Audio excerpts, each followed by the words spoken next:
Now, in some other news, the Minister for Lands and Natural Resources, Samuel Jinapor, has challenged anyone with evidence suggesting that officials of the current government are purchasing state lands to present it to his office for investigation. He vehemently rejected allegations of state capture, describing them as political machinations aimed at tarnishing the image of the government. At a press conference held in Accra, the minister revealed that most of the state properties leased to private individuals were done under the previous NDC government. Fred Duhu has more in the following report. The Lands and Natural Resources Minister, Samuel Jinapor, today at a press conference, rejected the notion that state officials are purchasing or grabbing state lands left, right, center. He said all those allegations are palpable false, and therefore anyone with evidence suggesting same should come forward with the data and to prove him wrong. He vehemently denied all the allegations that has been circulating in the media, noting that state officials are purchasing state properties without recourse to the future. Here we are in 2024, where we are 3 months to an election, and that same effort is being made to whip up public sentiments against government. Public lands are being sold, Ghana lands are being stolen and grabbed and looted. All of them are false, as you can tell. And as I say, I throw the challenge that anybody can step forward to tell me that, Mr. Minister, this Ghana land is being sold, this particular land has been taken, this appointee has been allocated this land. At least since I've been minister, I can put my hand in fire that nobody can bring any evidence to prove that. On matters regarding the Achimota forest that is right behind me, the Minister for Lands and Natural Resources noted that the previous government handed 362 acres of land to the allodial owners, being the Owu family.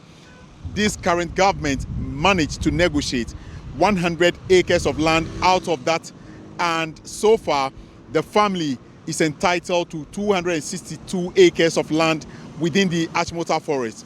He, however, noted that any form of development that will take place within the Achimota forest must preserve the natural ecology of the Achimota forest. Thereby, no factory will be situated within the forest. Decisions have been made that 362 of the Achimota forest lands be returned to the Owu family for one consideration or the other. And that transcended from President Kufuor's government all the way to President Akufo-Addo's government up to 2021 when I became minister. We set up a team. We went into negotiations with Achimota Forest because we were concerned about the ecological integrity of the forest, and we wanted a buffer.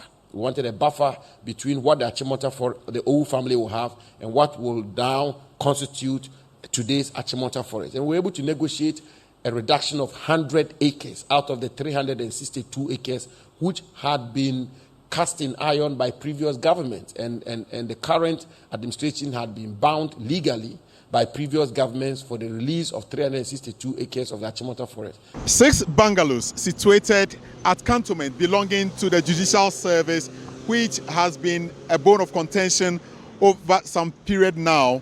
The Lands Minister noted that that particular bungalow property was leased by the previous government to the Frames Oil Company Limited. The allegation was that the Judicial Service lands were sold under this government of President Akufo-Addo, and that is evidence of state capture. And when these allegations are made, my attitude is very simple. Put together the records, assemble the facts before we make any decision. When the facts were assembled, it turned out that the land was not sold under President Akufo-Addo. On the contrary, the land was sold under President Mahama in 2016. The Minister for Lands and Natural Resources noted that all these allegations are coming up in election year, basically to tarnish the image of the government of the day, thereby charging the public to, as it were, treat every allegation with the contempt it deserves. My name is Fred Duho, reporting for Channel One News.